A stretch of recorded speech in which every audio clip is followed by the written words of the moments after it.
عنوان دی چې بیبي ټول مسافرو ته ډالۍ. بالکل بالکل هغه صحت زمانه نه هېریږي، هغه صحت زمانه نه هېریږي، هغه صحت را باندې لوبې کوي.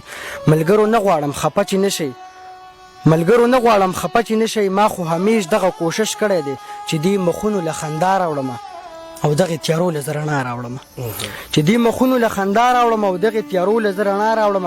خو بس مجبور شوم دا کیسه کومه. ملګرو غوږ شئ، خو په یو خبره را سره جاړئ به نه. په دوایۍ پسې مې مور لاړه، زه څه خبروم چې تر ګور لاړه. په دوایۍ پسې مې مور لاړه او زه څه خبروم چې تر ګور لاړه. ما بېلوري کول بېغمه وم او زه د دنیا د حاله نوم خبر. خو د یو کس مې دا آواز واورېدو چې پېښور کې دماکه شوې ده. خو د یو کس مې دا آواز واورېدو چې پېښور کې دماکه شوې ده. لږ ساعت تېر شو، هنګامه جوړه شوه، زموږ په کور کې اوازه جوړه شوه.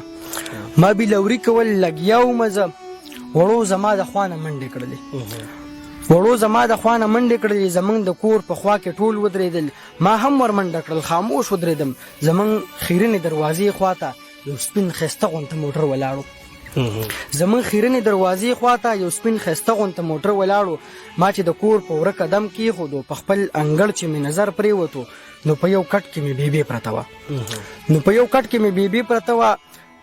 زه چې د دې کټ خوا له ورسېدم، په هغه کټ کې مې بیبي پرته وه. ما ویل ښکاري جوړ اوده ده بیبي، ما ویل ښکاري جوړ اوده ده بیبي. ما ویل چغې ورته ولې وهئ، بیبي اوده ده، تاسو چغې وهئ.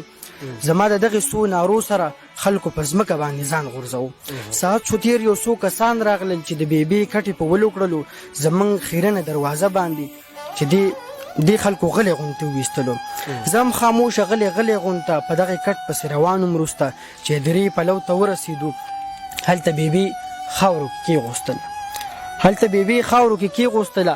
ما هم یو څو نارې وکړې داسې، ما هم یو څو نارې وکړې داسې. زه هم سملم د بیبي په خوا کې، زه هم سملم د بیبي په خوا کې. خلکو په مخ اوښکې راماتې شولې.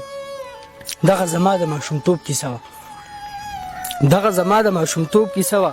اوس زلمی شوی یم، ښه شوی یم، خو بس په یو ساعت کې ډېر ژاړم،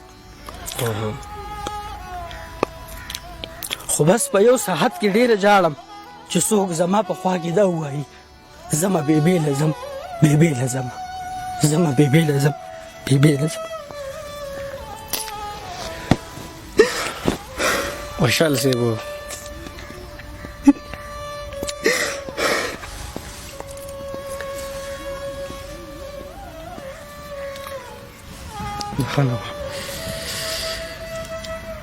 حوصله پکار ده، ځکه چې